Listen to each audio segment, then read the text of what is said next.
Good morning, everybody, and welcome to our fifth webinar in the series of webinars for the Ports, Tourism and Business Network. I am going to share the screen. My name is Mags Boland-Murphy from Boffin Consultancy, and I'm here to facilitate this on behalf of the Interreg project between Ireland, Wales, and the key stakeholders involved. So we'll start now by sharing the screen, if that's okay. So if you can bear with me for a moment. This morning, the focus is heritage stories and how you can utilize them in your entity for the greater good. So I hope everybody can see my screen, and we'll just do.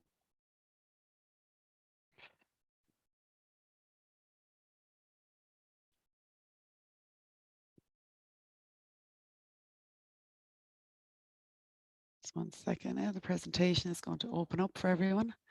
So what I'd like you all to think about when you're looking at this, whether you're looking at it live now or whether you're looking at back as a recording, is to consider how you can especially use the media that has been created by the Ports Past and Present initiative and the beautiful collateral that's been created at each of the 5 ports, how you can use these in your businesses and in your location to drive footfall, to extend your season, to increase bed nights, to increase footfall into your business, to increase spend, and to create better brand awareness and awareness of your location as well. All right.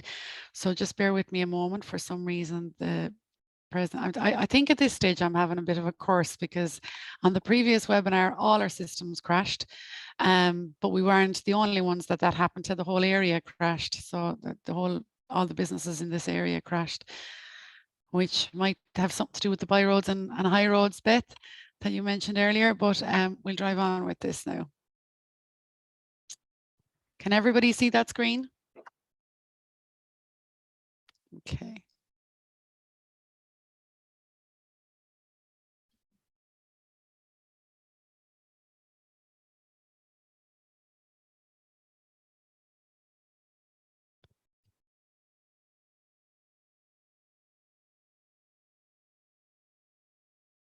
Okay, so the support from today's webinar, we're going to look at the following pieces: the why and the so what.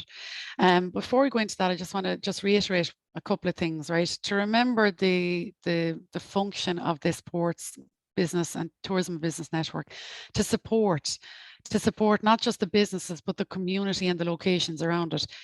To my mind, it doesn't really matter what size of a business you are. You are a business, and for a business to be sustainable, you need to have consistent footfall and revenue coming into not just your business, but into the location around it, because that influences the footfall into your business. It's about collaboration and building something that is sustainable. And that sustainability is something I'm going to talk a little bit about. We may facilitate another workshop. I will speak to Danielle about that around sustainability, okay, which I think is hugely important. So the focus this morning, just remember this, to capitalize on the ports past and present creative stories that have been created. And there's some beautiful stuff there to help you to engage with your ideal audience or audiences. So it's time to up the ante. Reach your potential, increase awareness. So anyone who knows me in business says I say that a lot, and I mean it. So this stuff is not just, people go, well, I don't have time. I don't have time. Well, if you don't have time, it's never going to be of value to you. All right. If you don't start thinking differently, then you can't engage going forward. Okay. So things are changing quite quickly. And when new collateral like this from the likes of Ports Past and Present becomes available, you make use of that. You value it and you recognize it, because huge amount of work has gone into it from the artist and the facilitator's point of view.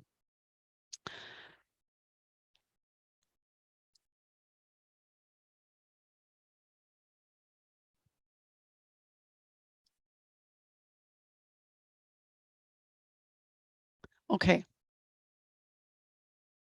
So we're going to look at the why and the so what. What do you need to do to reach your visitors? The 3 types of heritage tourism. What heritage stories are available, right? And we're going to do I'm going to set a little activity for all of us. It's a small group, but we still need to look at this. How can the heritage stories of Ports Past and Present be used by you? And then we're going to have two guest speakers, Oonagh Messett, who's the project officer for Celtic Routes, and Barry Hillier, who is a trustee with Holyhead Maritime Museum. And I'd like to thank both of them for agreeing to come here this morning and contribute. Then we're going to look at some case studies where heritage initiatives that have succeeded have been implemented. And then I'm going to set everybody a happy heritage challenge. And if you're listening to this as a recording, this applies to you as well. And again, it's all about choices. You can either choose to do it or not, and that's completely up to yourselves. But if you do the challenge at the end, it gets you thinking about how you can do this and what impact it can make in your area. Why is heritage so valuable for you, your business, and your port? Heritage is that it's a lovely word, first of all, right? It's a warm word. It allows you to use the past in the present. It allows you to join the dots and to build connections with the people that are coming to you and also with other businesses in the area. And heritage is at the heart and soul of why a lot of tourism entities exist. Right? We have the National Heritage Park here in Wexford. That would not be here if we didn't have the history that came before it. Okay. Likewise, in Wales, there's a Tintern Abbey in Wales, and there's a Tintern Abbey, obviously, in Wexford as well, which is a lovely thing. And we're going to talk about them in a moment. But that wouldn't be there unless there was the history and heritage behind it. That heritage lies dormant and dead unless we use it. And I for one, where I come from, there's a whole heap of heritage in Limerick and Clare, in every county in Ireland. And when I came to Wexford, and when I was living in Wales as well, because I studied tourism in Wales and business. And when I was in Wales, we went on a lot of trips to investigate a lot of different sites. And like that, there's a rich Celtic heritage there. And it's lovely because it's the only place, or one of the few places outside of Ireland, that I can say they're very like ourselves. And in Wexford, there's an awful lot of untapped potential with heritage. And there's an awful lot of really strong heritage pieces in the tourism mix. So why not use them and acknowledge them and respect them? So they're very important because they help us to drive up our numbers. The things that every local authority needs to be concerned about now on both sides of the Irish Sea.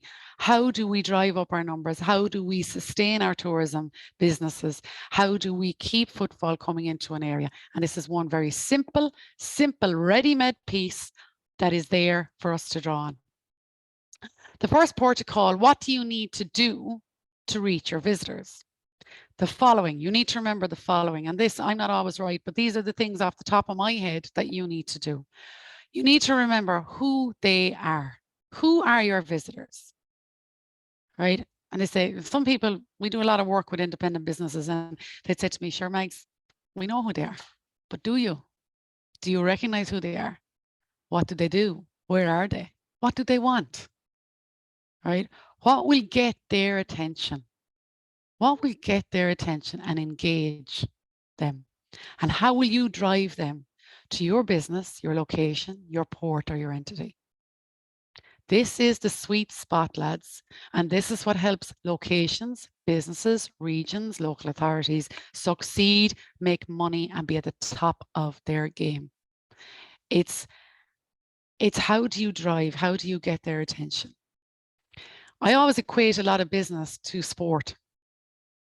And I've mentioned rugby already this morning. I'm going to mention it again. We have a match on Saturday that is going to be a humdinger, right? And Oonagh's nodding us and it was a humdinger at the weekend. We were against the Scots.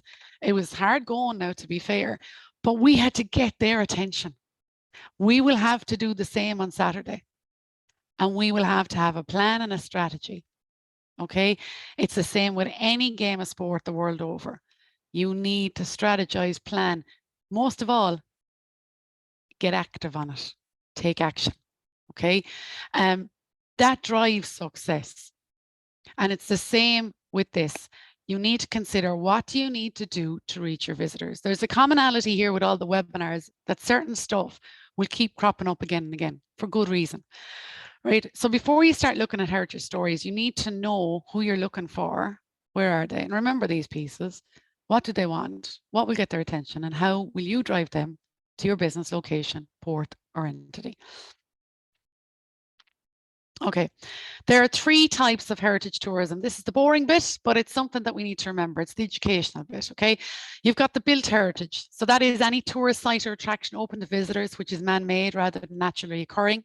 Stately homes, historic towns, pre-Christian, Celtic, medieval sites, interpretive and heritage centres, museums, art galleries, and gardens, okay?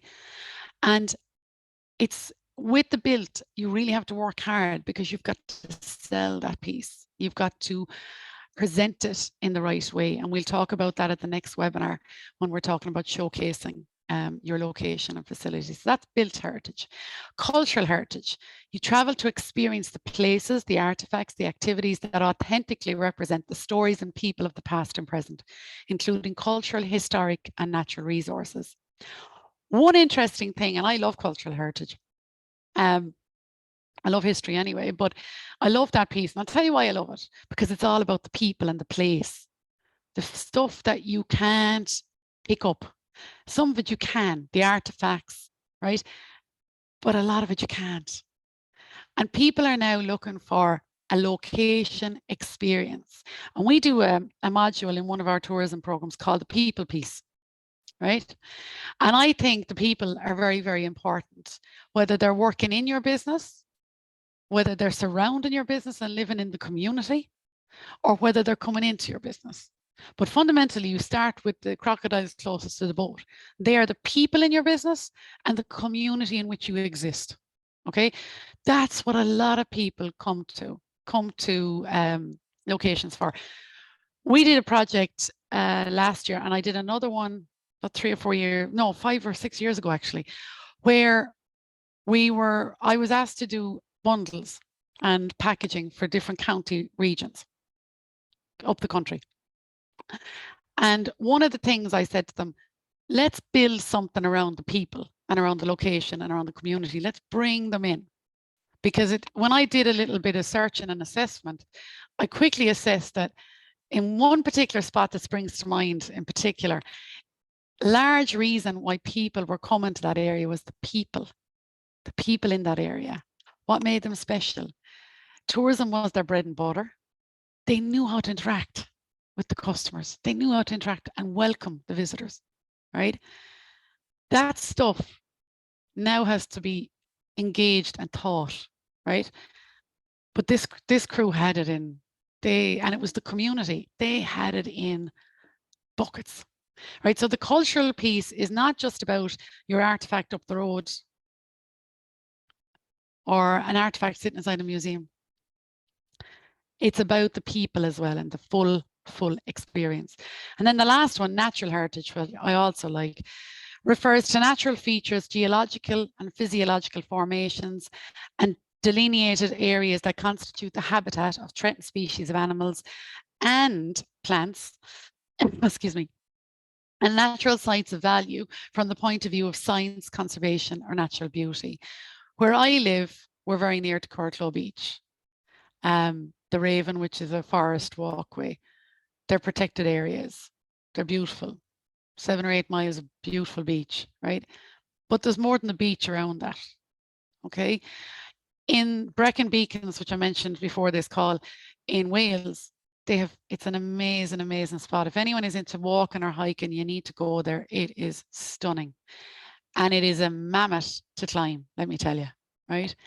The military go over there to train.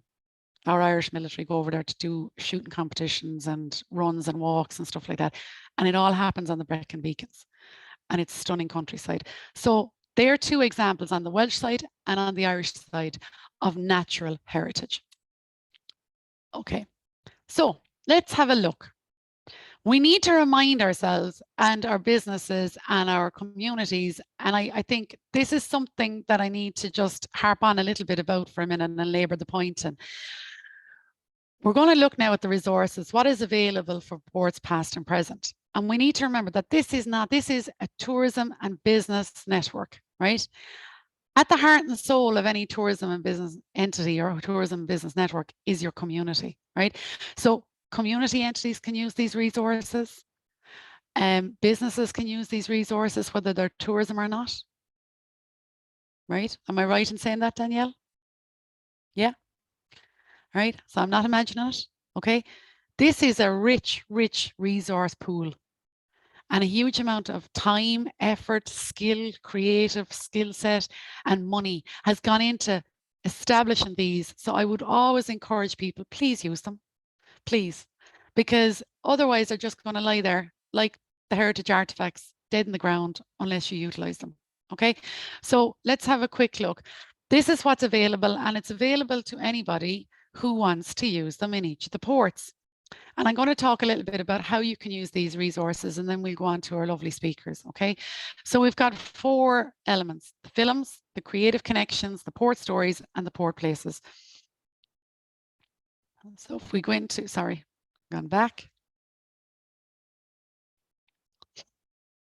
So these are documentary films that were used. They're beautiful pieces of work, actually. I have a creative side to me, and I love to see this stuff because they're just presented in such a nice way. They're easy to download. If anyone needs help with that, just let us know. They're there for the taking, and they're there for utilizing, so please use them. So these are documentaries that were done across the 5 Celtic port towns in Wales and Ireland that are connected and intertwined by ferry routes that serve them. And I think you should definitely use them. So examples of how you can use these films. I don't have time to go through them all, but they're lovely pieces. And actually, Oonagh, the lady who's going to speak next, sent me one as an example one day. And she didn't realise when I opened it up that I was located right beside Courtlow Beach. And our next door neighbour, Kevin Murphy, was the man that was on camera. And when I opened it up, so it was nice. I was telling him, I said, Jesus, you were on camera there the other day when I saw him. But that stuff it makes a place relatable. It's telling, it's giving people a sense of what is available. Right, there's an absolute bank of images there. The lovely Rita Singer as well is available by email, and her email is on that page if you want to email her about access and how to use those to promote, or you can ask us either, whichever suits you best. But you could use those videos in your collateral on your website. Okay, and when I say your collateral, I mean your soft copy stuff first of all, right? Your online stuff. But you could also use it if you're doing a presentation offline or online. You could use some of the imagery from it in your printed collateral if you wish to do so, right? So that's just one nice piece. Now I'm going to go back in and we'll go into creative connections.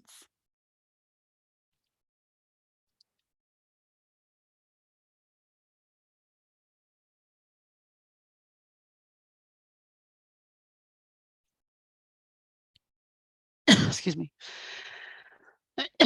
Excuse me. So creative connections is a set of beautiful artwork and creatives that was done by some lovely artists around the different ports. And again, they're there. You can actually, excuse me, I'm all caught up this morning. And there was research done. Look at this stuff and inquire about it. These are some of the practitioners that were involved in all the research that was done underneath them. Again, reference them, right? Look at it, find out. Again, you can use this stuff. Research is a powerful thing. It's knowledge, it's information.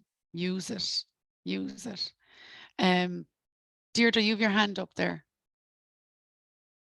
Just a quick question, Mags. We'll say in terms of using the videos or any of the collateral, say for instance, there was a video on walking on that. Would it be possible for somebody to use that, or are there hoops to go through in order, look, in terms of just using it to promote a potential walk or to promote, could I use if it relates, if it relates to that area, and if it relates to the port region, I would see no reason why not.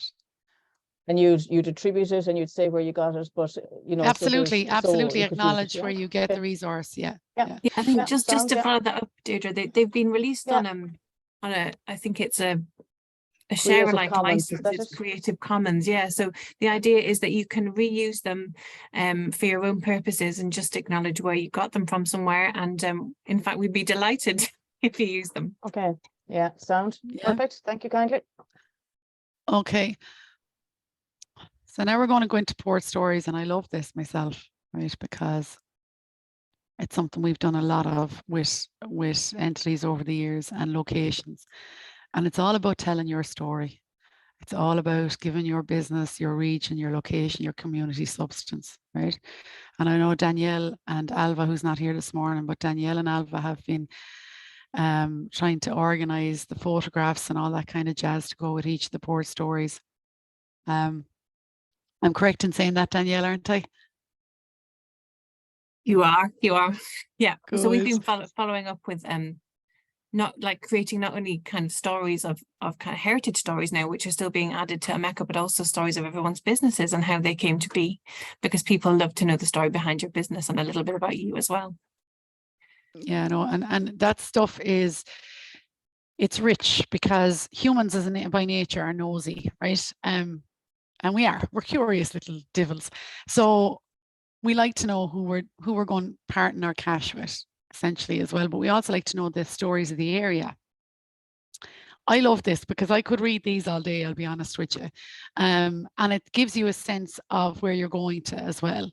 And the business stories is a lovely, lovely way. And please, if there's any businesses that are watching this back either, please reach out and connect with us, and we'll put you in touch with Alva and Danielle for the purposes of seeing if you would like to have your story covered in this, and have photographs taken if there was an opportunity to do that. But however, to at least have your story told, I think this stuff is powerful. You can use this, and you can use this link as well on your website, through all your collateral. This is another reason to post something on your social media. It's not all about driving the quick dollar or driving the quick pound or the euro. It's about increasing awareness, and it's about building your brand as a location, as a port, as a community, and as a business. And I especially love this. And then the ports places.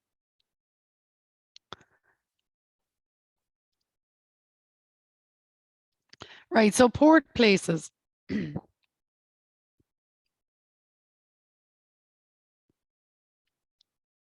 This is all about the app that James Smith did a presentation on there a number of weeks ago.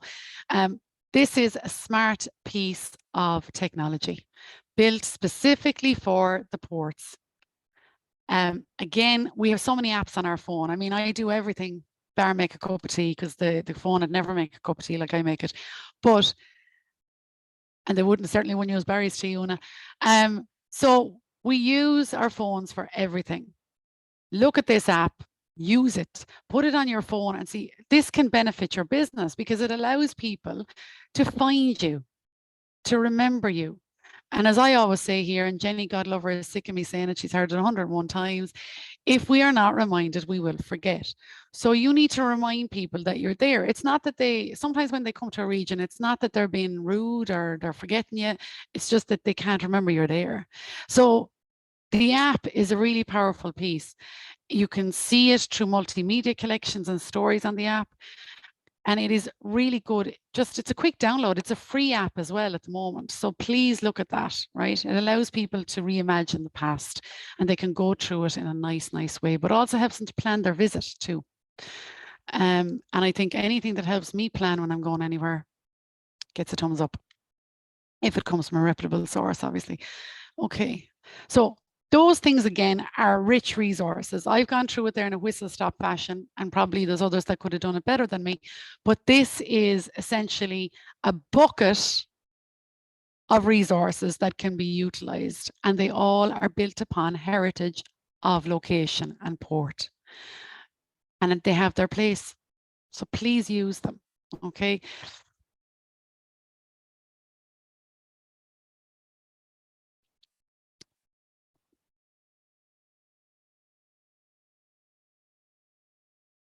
Okay, right. So I would like now to introduce you to the lovely Oonagh Messett, who is the project officer for the Celtic Routes piece. And Oonagh is going to talk a little bit about heritage in that project and how it has helped locations, businesses and entities drive forward. So Oonagh, whenever you're ready, take it away.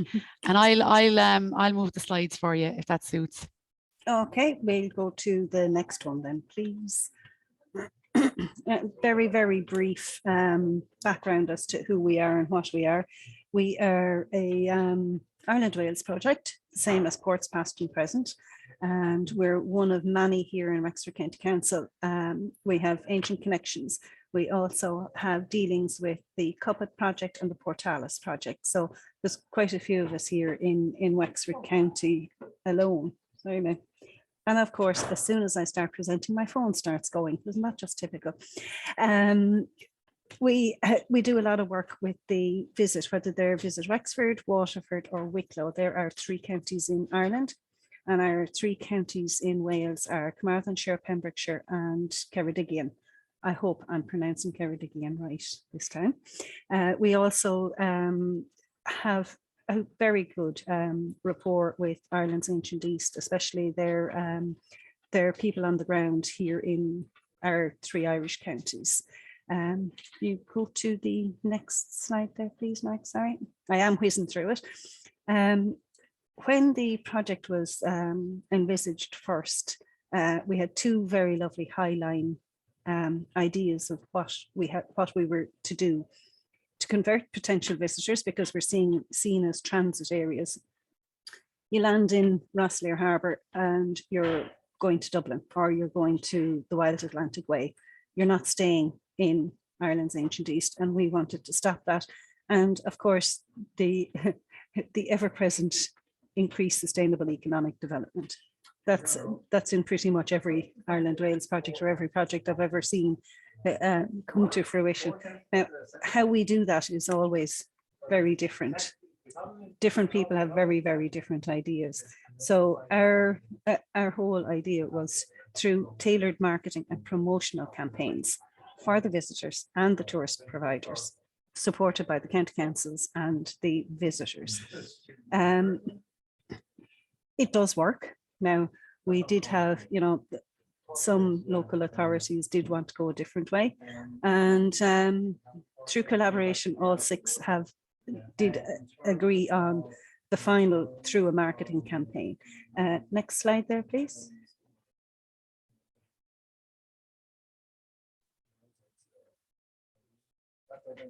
Now I'm not hearing sound on that, but that's okay. That's actually fine. This was our very first ad for the Celtic Routes, and you notice that you will be able to pick out various bits, but they're all the 6 counties as opposed to just one. And I think, as the very first slide, this of course was pre-COVID, which really, really screwed up just about everything in the world. A lot of people did react very, very kindly to this ad. Now, I didn't think it was quite this long. This ad, of course, can be downloaded from our YouTube channel, as can all of our information be downloaded, either YouTube or our asset library.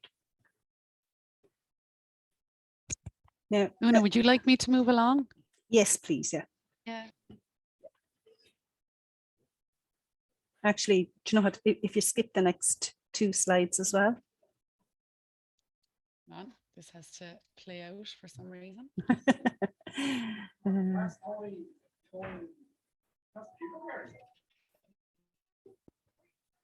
Skip that, Oonagh. Yeah.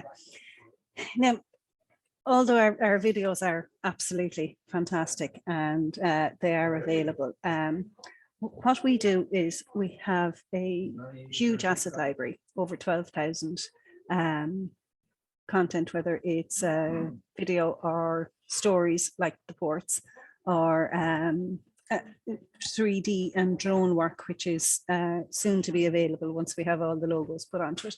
We've been to road shows. We're always changing the website. We have a new section on the website now for businesses alone called the Celtic Experience Collection. We sent, much to the amusement of an awful lot of teachers in our 6 counties, we sent a suite of Puka Chase comics to all the schools, and the kids absolutely loved them because they were just gory enough to get away with it. And of course, these were all just specifically per county, but our schools got the whole suite. And of course, we have a sustainable travel package. One of the things I want to mention that isn't actually on a slide, yeah, that's the boring funding information. We have 4 million. One of the things, one of our brand managers, when he came on board, he said, first things first is fish where the fish are. Now, what he meant by that is don't bother advertising to people who have no notion of who you are or where you are. Fish where the fish are. Now, I would contradict that slightly because he's way more qualified at marketing than I am. But one of the things we did in the middle of lockdown was we had TV campaign, which was on RTE. The TV ad was in the presentation there. It was on RTE, it was on S4C. We also sent it to Sky. Now, Sky played a blinder. We got a massive peak in places where we did not expect at all. The likes of the Indian subcontinent, they weren't on our radar at all to advertise, but our Google Analytics show that yes, we had a huge spike there. Anything Google ads, seriously, it is well worth the effort to advertise on Google ads if you can. And the other thing I'll mention is cross-selling, because we are 6 counties, 3 in one country, 3 in another country. And yet everything we do, we cross-sell. And I'll notice, say, the likes of the Burren at the moment as well. They do a huge amount of cross-selling. It costs nothing. Some people say, oh, well, they're going to take a slice of my pie. I'm sorry, we have enough ingredients for a bloody huge pie. There's no point in trying to grab everything for yourself when with 30 seconds, you can cross-sell someone else. They're going to do the same back, and it just goes round and bigger and bigger and bigger. And one of the other things that that I was going to say was, yeah, Google, definitely Google. And so far with all the analytics, we know for certain that we've had at least 170 million people see something of the Celtic Routes. So Google does work and Sky sure as hell does work. And all my information is there. All our assets are free, easily downloadable. Use it for whatever you want. When you're doing a search, please remember to put in at least what county you want to search on, because otherwise, like has happened in the past, one visit board very happily sharing a picture of a different county, which of course did cause great mayhem. But really cross-sell and use whatever assets, whether they're Celtic Routes assets or whether they're ports assets, and even whether they're Ancient Connections assets. You know, they're all free to use, just credit. That's all. Okay, that's me, Nags. No problem. Oonagh, thanks so much. And one of the things I'm so glad you mentioned there was cross-selling, because that's going to be brought into collaboration. And you know what? I was with a business yesterday. They're actually in the sector, and they were saying, oh, I don't know now, should we do that? And I said, just say it as it is. You're afraid that someone else is going to get the business and you're not. But yeah. And when I explained it to them, they said, okay, I hear you. I hear you, for the greater good, because there's numbers are stronger, strength in numbers. And it's one of the reasons I was really interested in this project, the Ports Past and Present piece. Obviously, Oonagh didn't work on the Celtic Routes piece, but the Ports Past and Present I would have been aware of anyway, before I ever met Danielle or any of the guys in UCC, because of the elements, the 5 different locations. And I think that's where we have to think outside the box a little bit and get a bit innovative, and it's simple stuff. And I know what that guy told you, why he said that, but I would agree but disagree with it. Yes, you should fish where the fish are first, where you know the fish are first, but you don't disregard the other opportunities out there because you don't know who's watching you. We did an exercise actually, and this is when you use the ports past and present creative stories that have been used like through film, all those pieces there. There was a lovely set of postcards. Danielle will remember these, and so will Oonagh. Beautiful, and Catherine, beautiful postcards that were done.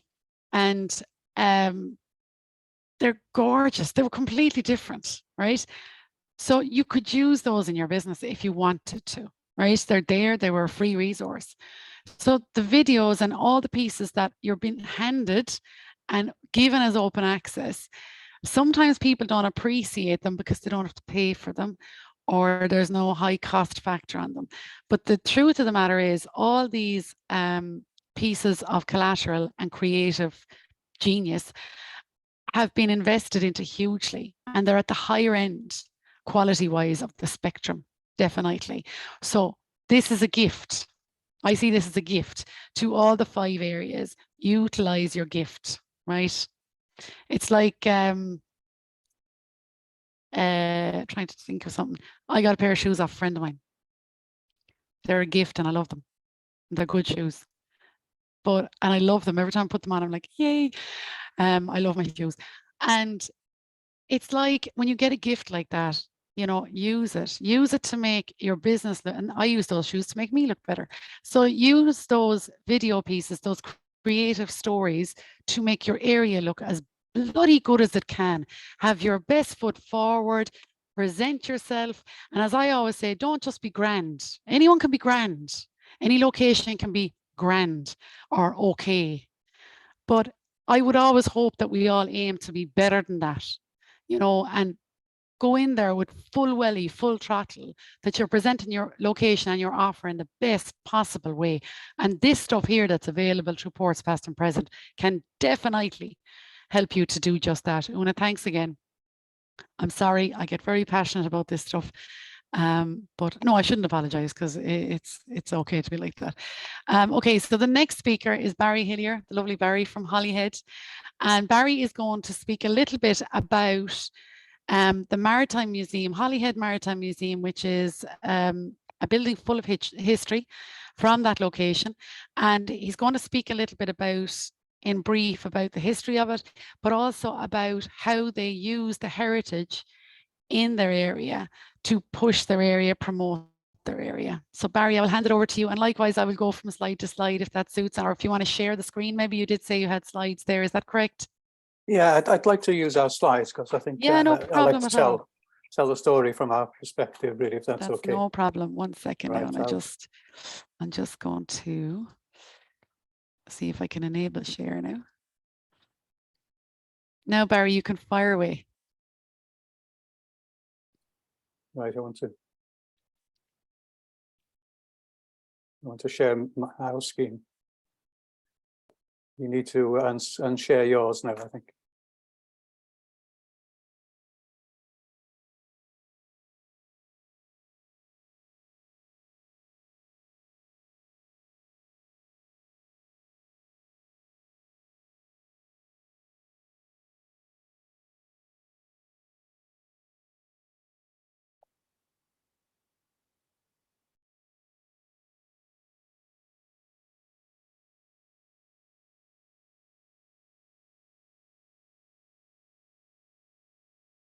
No, not getting much luck here.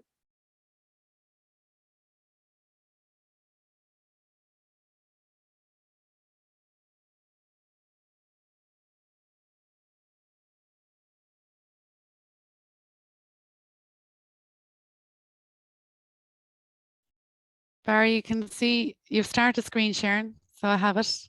You have it, yes? Yeah, I have indeed. Okay, can you see that? Yep, okay. Okay. Well, thank you very much for, oh, that's, yeah, thank you very much for, I go back, I'm going back.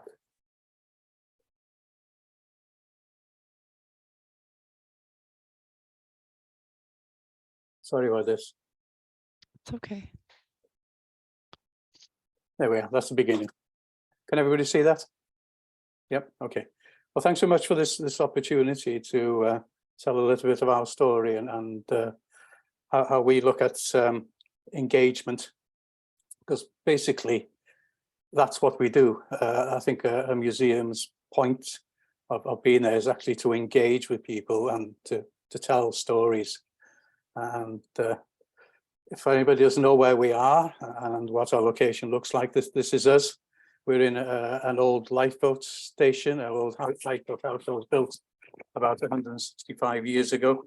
So, you know, we have a problem with the building and keeping it going, but that's what we do.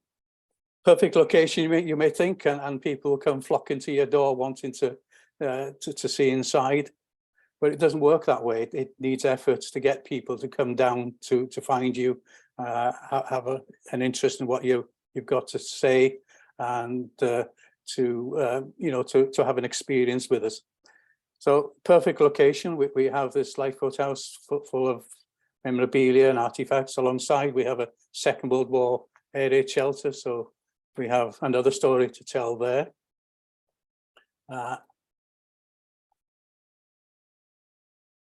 Can't move on for some reason.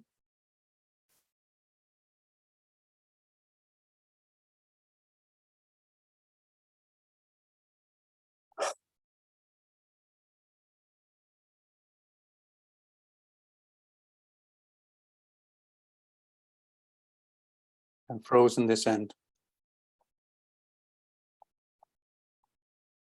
Oh, Barry, dear. that's okay. Barry, do you want to talk a little bit about even without the slides, because I know what it's like to be caught with tech. That happened to me last week. Yeah, And okay. it's great when it works, and it's not so good when it doesn't. So don't worry about that. This is really. Can you hear me clearly? Yes, of course I can. Yeah. Okay, that's fine. Yeah, sorry about this. Well, how we engage our audience really is in three parts. When you say early on, you got to know who your audience is. Well, we cater for a local audience, the local community. We engage with them pretty well. I think we've got to, we see ourselves as the guardian of the town's heritage, to tell the stories of the port and its history going back a few hundred years. So we engage locally with people who identify with that in the locality, who are interested. We obviously are a visitor attraction, so we've got to look to engage with groups outside the locality. People come down to the area on vacation, on holidays, and they want to find out about the area. They want to be entertained. They want to have a bit of an experience. And the third group really, and the purpose of the museum when it was set up, was to help educate people. That's very much in our mission statement. The word educate is very strongly stated there. And okay, we educate local people who come to the museum. We educate, might work now. Yeah. We educate people who come to the museum, but we also make a big effort to make ourselves available to the local schools and groups, like that come down and want to know about the museum. And for instance, in September, we've had nearly 500 school pupils into the museum, learning about the history of the town, particularly around the Second World War and the history of the port. So those are our three audiences, really. This is a view inside the museum. You can see it's pretty well packed. But one feature that we do have in this museum that maybe not is available in many museums now, and you talk about engagement, we engage on a personal level with visitors. Those that come down to us, we have a team of over 40 volunteers. We have volunteer-led. We're independent museum, volunteer-led. No funding other than what we create ourselves. But our volunteers are really interested in the history of the town and the port. And when a visitor comes into the museum, they can make contact with our 2 or 3 volunteers that we have in the building at that time. And they are there to help explain and tell the stories of the port and of Holyhead. Some people like just to wander around and read the information in the cabinets, but many others like to be told the stories, like to have it explained. And many of our volunteers have had connections with the port during their working lives and study of local history. And they've got anecdotes, they've got stories to tell that make connections with the exhibits there. An item, an artifact on a display case needs sometimes to be explained and expanded upon. And we feel our museum is unique in some way, that we have people that engage with the visitors on a personal level and are able to tell those stories and create an experience for people. Our main purpose, as you might guess, as a port, is to connect with Ireland, and we've been doing that for a few hundred years, so there's plenty to talk about. Holyhead, many Irish people living here, and so we feel, as we stuck out into the Irish Sea pointing towards Ireland, we are in a very unique position, and we can tell some very unique stories that connect us. This is where we are. This is our Facebook page. Needs to be, I think, redesigned, but we hope to welcome people there. This has been running now since when I arrived as a trustee. This is the work I took on, was to create a web page and to reach out through social media to potential visitors. We use Facebook a lot. We use Twitter. We've played about with Instagram a little bit, but it's time that's involved in putting these things together. But one thing with Facebook, and we've grown it to 3,000 followers, is that we also engage with other Facebook pages in the locality. There's a couple out there. One is Old Holyhead, and the other one is Holyhead Past and Present. And these are people that take an interest in local history. They live locally and they post photographs, and people visit their Facebook pages, post photographs. We contribute to that. They share our content, we share theirs. And between us, between 3 or 4 Facebook pages, we really cover the history of the town, and people can engage with that. The other thing that we started, we started this actually before Ports and Past and Present appeared on the screen. Back in 2018, we made a big effort to commemorate the loss of the Leinster. It affected Holyhead greatly also, and we had a story to tell there. So I created a blog for that, which created a lot of interest. We made contact with family members of those that were on the Leinster in the UK. So we had it turned out very successful. So back in 2018, we decided that we would use that concept, very similar to the Ports Past and Present, really.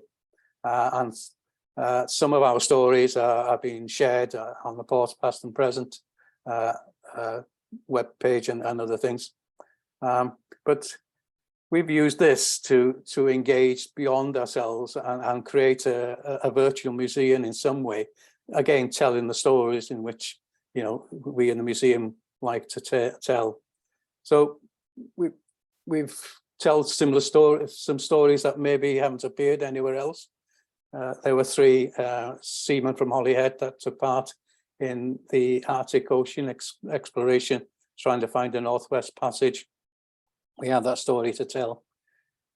Holyhead, Irish Sea, very unforgiving at times, as people know. Many shipwrecks around. This is the story of the bark Cuba, which hit the breakwater, Great Breakwater at Holyhead in 1869. American bark. The family of the captain and his wife and his children all perished and are actually buried in our local cemetery. People come to museum are fascinated with shipwrecks and that sort of thing. Again, a bit of connection with Ireland here. Dueling was banned in Ireland, so people from Ireland who wanted to settle their differences came to Holyhead. Duels, we tell that little story here. But when we heard of Ports Past and Present, when they appeared on the scene, and we actually wrote a letter of support for the project way back. So, we knew it was going to come, and hopefully that the museum has embraced it. We can see it as an ideal means of spreading the word about Holyhead and what it has to offer, and its connection with the port, connecting that history really. And you know, the visual aspects of it are tremendous, and you know, we've used them. We try to share them and encourage other people to use them as well. The stories, very similar to our blog. It's the same sort of principle, telling the stories. People are interested in that. People in Holyhead are amazed about learning about things that they didn't know about. Visually, such beautiful things to share out there. They're bilingual, which is, you know, creating bilingual content is costly, and it's to see it's from ports past and present. That's absolutely ideal. The other thing that we started back up again after the pandemic really is to have some talks, and we've recently had this one, which you may have aware of. This is Catherine Dygan, you remember, and Gareth Hughes, that took part in some of our things. They did a fantastic talk about the time of the Irish independence and the way that Holyhead played a part of that, and we got 60 to 70 people for that evening, and they were fascinated by that particular talk. So it's part of creating a profile and promoting ourselves and such. On Friday, we've got this one. It clashes with another event, unfortunately, but this is we're showing two films much to do with the First World War, and the fact that our war memorial, our Holyhead cenotaph, is actually 100 years old since it's unveiled, and we're picking up on that with the local council to tell a few stories. That we're doing it to raise funds for the John Cave Memorial Fund, which helps pupils in the local schools when they have financial difficulty for meeting certain things. Also, we picked up on the film aspects as well, and you know, Tara is an Irish word, as you would know. It's the old name for Ireland, but it's also the name of a ship. And during the First World War, the Tara was the SS Hibernia, one of the ferry ships going backwards and forwards to Ireland, that was taken over by the Admiralty, sent to the Mediterranean, was sunk there.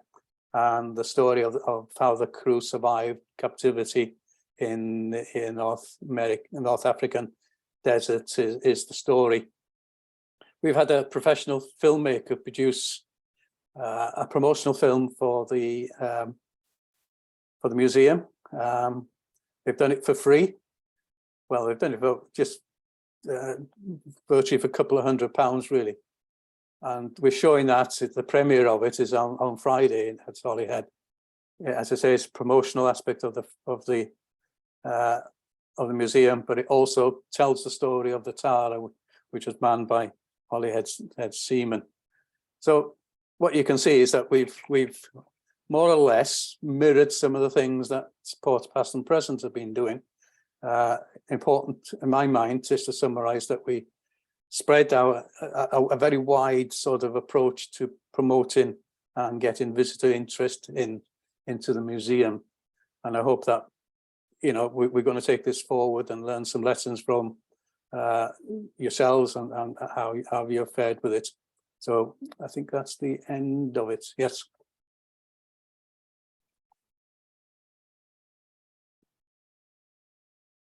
Might have lost you. There we are.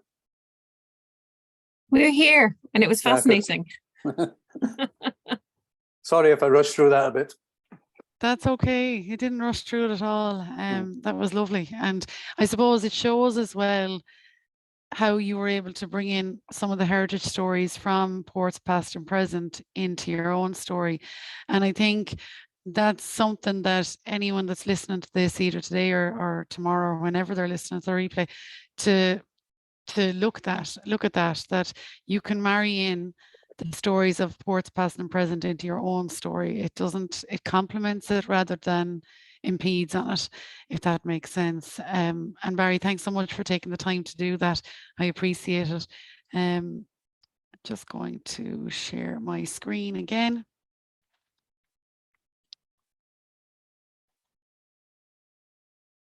Okay. I have a little bit of an activity, right? And we can do it as an open discussion if you like. But I'd like you to think for a minute, right, about what will engage with the people you want to engage with in the areas that you are located in. And if there's very few businesses here this morning, but if you are a business watching this, what can you use in your business, and what would help you from the heritage stories that have been created through ports past and present to engage a little bit more? So I'm going to start just with a little idea I had. So if you're down in Rosslare, or if you're in Dublin Port, or if you're in Fishguard, or if you're in Pembrokeshire, or indeed up in Holyhead where Barry is, there are videos there from each of those locations. So for instance, if you're a cafe or a restaurateur or a B&B, and we have all three of those in our network, you can use the video pieces, or indeed some of the lovely collateral that can be printed, to either communicate online or have them in your facility for your guests, and marry that in. Because remember, when people come to your area, they're not just coming to have a cup of tea in your cafe, to enjoy a bed night in your B&B or your hotel, or to eat a lovely meal in a restaurant, or to go to the museum on its own. They're coming for the full location experience. And the hardest challenge in the tourism, and indeed in business in some respects, is to make what you offer tangible. Because certainly in the tourism sector, you can't really feel it, see it, or look at it until you experience it, if that makes sense. Would anyone like to add anything to that? I can, I won't say I'll butt in now, but I'll tell you a quick thing. Celtic Routes took a stand at the Holiday World Show in Dublin there in January. And we hosted Visit Wicklow, Visit Waterford and Visit Wexford. So we had 3 in 1 big stand. Now for the, all the businesses were invited, and we had lots of freebies, which always of course goes down well at a tourism event like that. The other thing we had was we had a huge big TV screen, and I linked that up to the Celtic Routes YouTube channel, right? And with all the different stories and different videos and everything, it just played on a loop throughout the full day. And we had 2 ambassadors, and we hadn't quite spotted them. They were kind of standing back a little bit away from our stand. We hadn't quite spotted them, but they were stood there and they were watching the YouTube videos. Now, this particular one was in Welsh, so I'm fairly confident they didn't have a clue what was going on, but they were stood absolutely captivated watching the scenery. Now, it turns out they were from Saudi Arabia, which is a lovely big spending country, and we would love to have their visitors. And they came over and they spent over half an hour with our 3 visit bodies to talk to them about the whole area, the whole concept of cross-selling between our 3 counties, because of course the tourist never ever sees whether they're in Wicklow or they're in Waterford or they're in Wexford, and they really don't give a damn either. They just want to see particular items. But those videos, if it can captivate 2 very seasoned ambassadors, I'm sure it's going to captivate an awful lot more. And it was the power of the view, the power of the voice. They just said, even though they didn't understand it, they felt there was a lovely lilt to the words that were being spoken. So it's cross-selling and visuals. No, absolutely.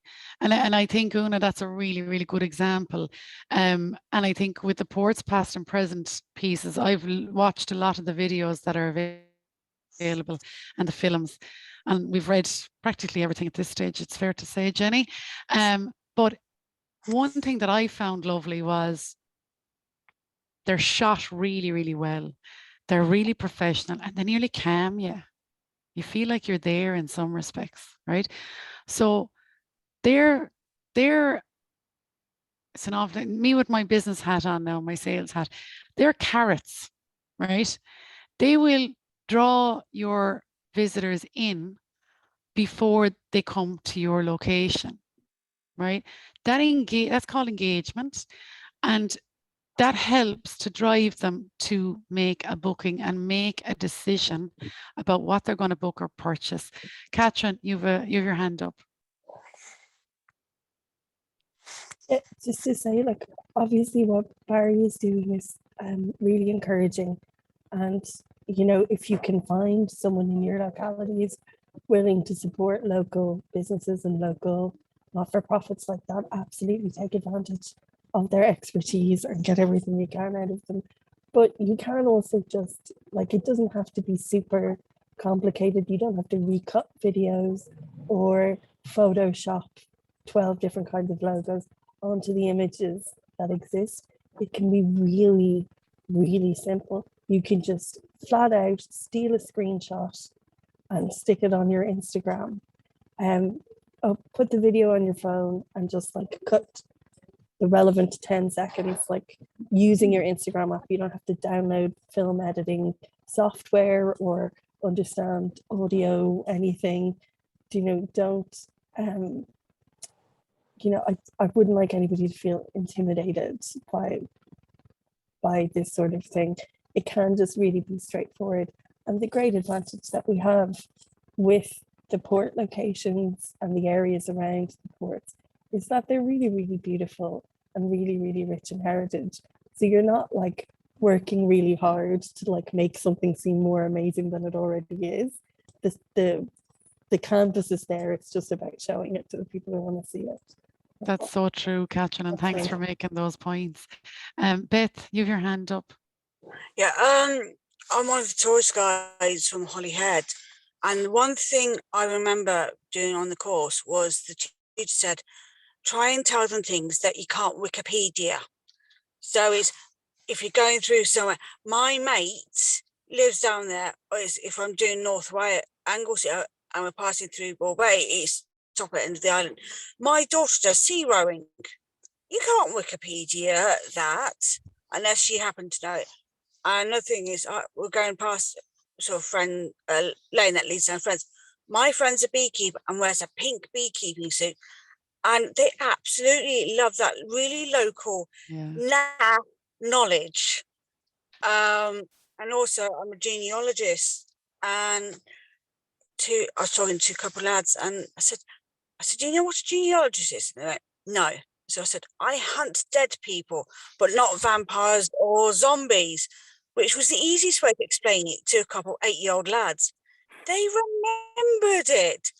But to adults, I'm a genealogist, not to be confused with gynecology or geology.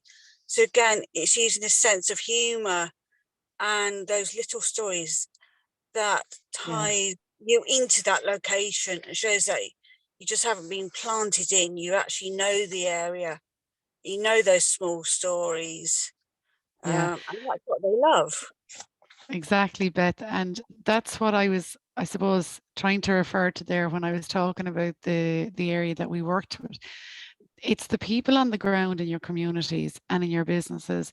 You know, I would always encourage anyone, and Barry, you obviously have a very good team that are well able to do that. You know, in a kind of an era where that has been lost to a certain amount with other generations, to encourage them to have the, as I always say, sales is not about being salesy, it's about having the chat. It's about telling somebody something that, like you said, Beth, you're not going to find on Wikipedia. And both Ireland and Wales, as we all know here, is full of little things you won't find on Wikipedia. And it's to give them those little nuggets that they won't find anywhere else. Bring that stuff into your story, into the experience, regardless of what you do, what you run. And I've met several people over the years that are just, they do it so naturally. It's like brilliant. And that's one of the reasons that they have their return visitors. They're quirky, they're kind, and they're nice. And bringing the heritage pieces as well into play, even before, you know, the did you know, let me tell you this about, you know, all those pieces, and using those heritage stories. And as Catherine rightly said, it doesn't have to be rocket science. Simple. You don't need fancy audio, fancy video. You know, you don't need to be intimidated by any of that, because, you know, at the end of the day, it goes back to simple stuff. Barry, you have your hand up there.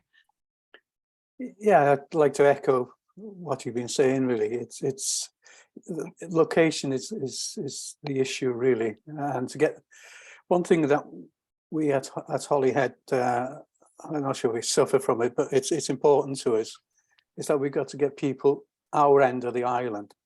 You know, Holyhead is actually on an island off Anglesey, so we've got to encourage people to work their way across Anglesey and look at Holyhead as an interesting place to come to, never mind come and visit a museum.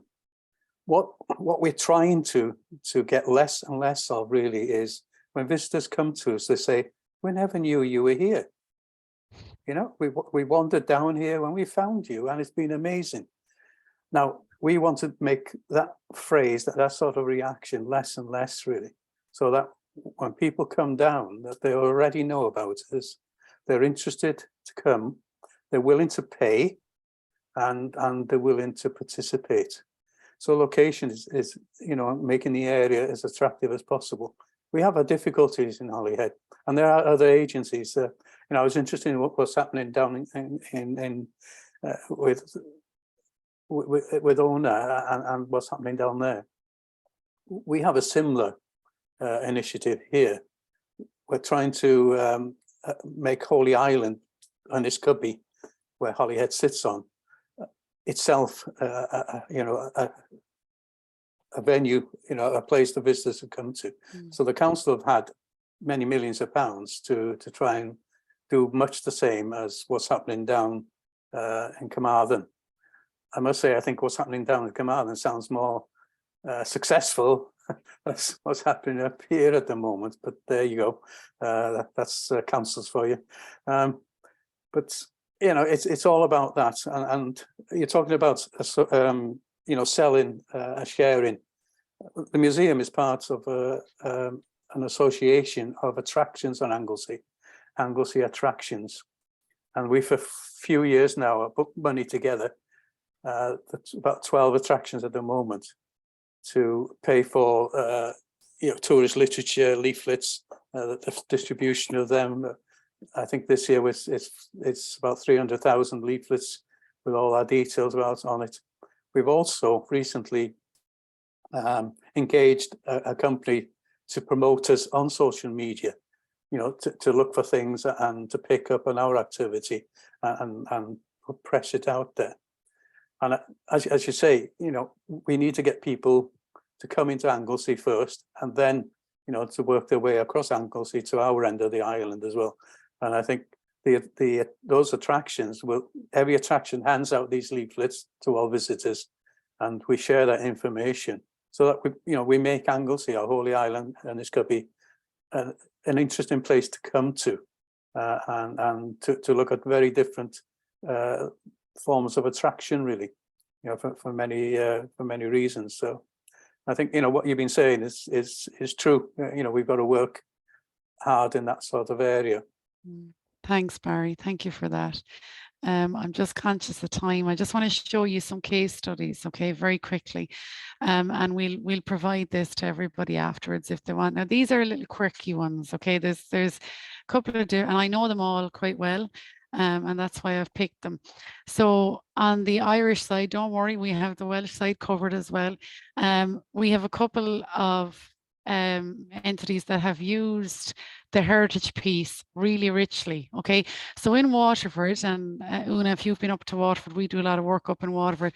There's the King of the Vikings virtual reality. All right, it's an amazing experience. It's also a frightening experience, because for me, I like to be in control. But when they put the goggles on me for the virtual reality, I was like, ah, and I was one of the test subjects before they launched this, and I remember been in with the tech team and saying to them, this is amazing. but I'm freaked out.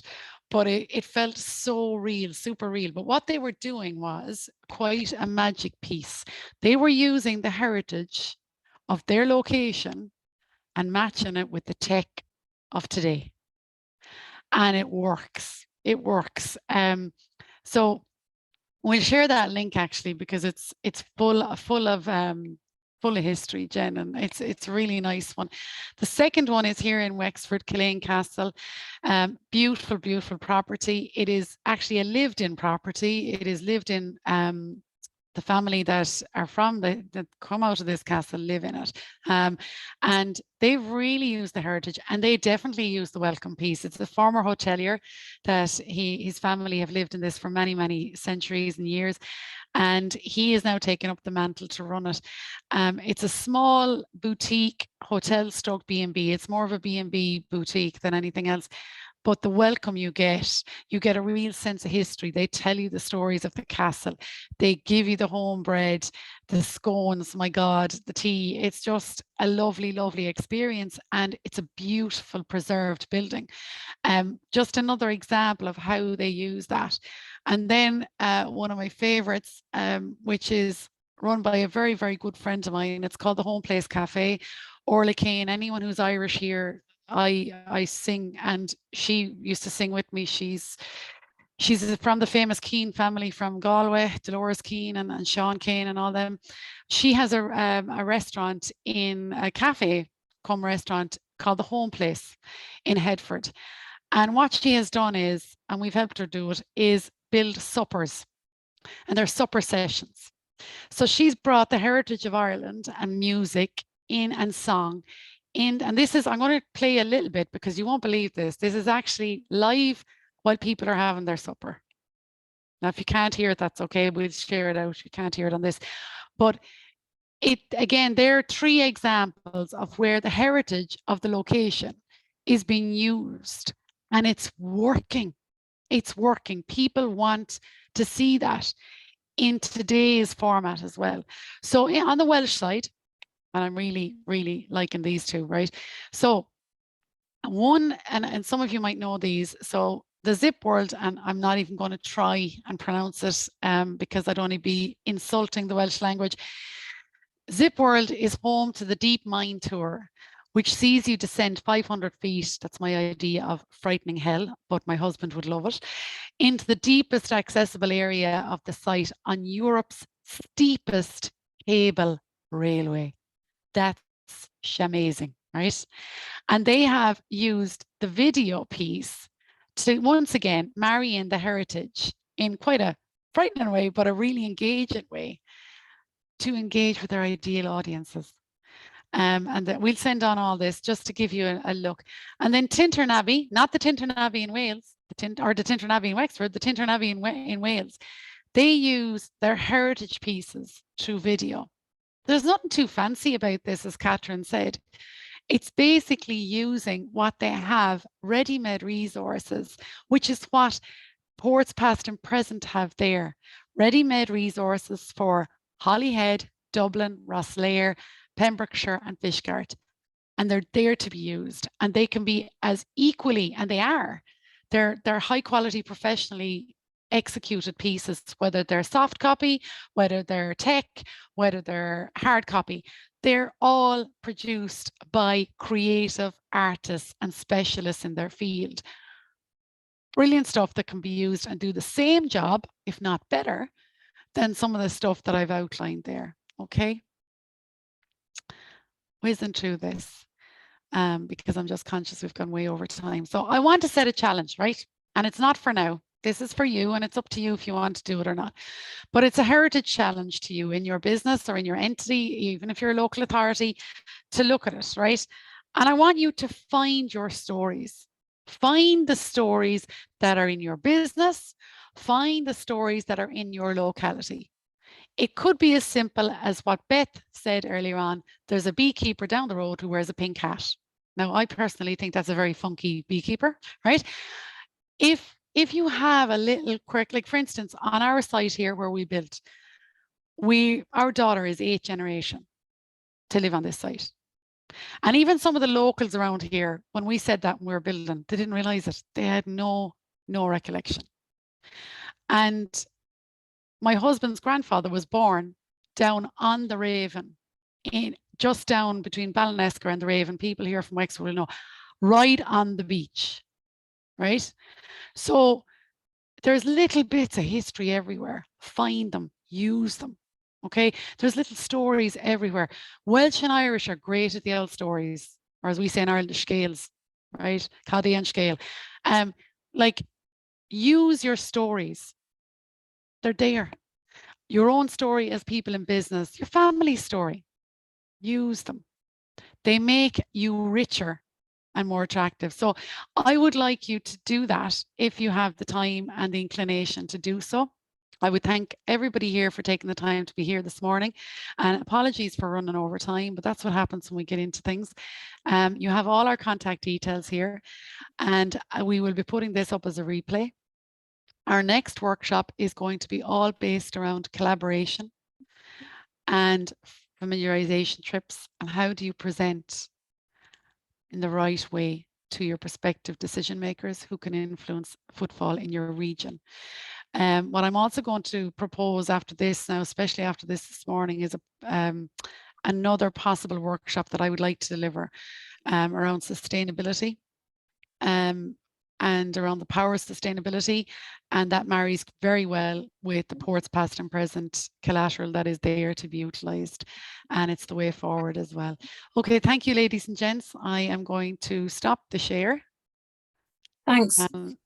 Barry and Beth, I'll be in contact because we're coming to take photographs in Holyhead next week. So hopefully you'll be happy to participate. So I'll give you an email. Oh, that's fantastic, Danielle. That's fantastic. As I always say, armed and dangerous with the camera. Yeah, ready for your close up now. Thanks, Danielle. Thanks, Barry. Thanks, Thanks Oonagh, for agreeing to come, and Beth and everyone else. Thank you so much. Have a great week ahead, and happy Paddy's Day. And shout for the Irish on Saturday. Shout for the Irish on Saturday, ladies.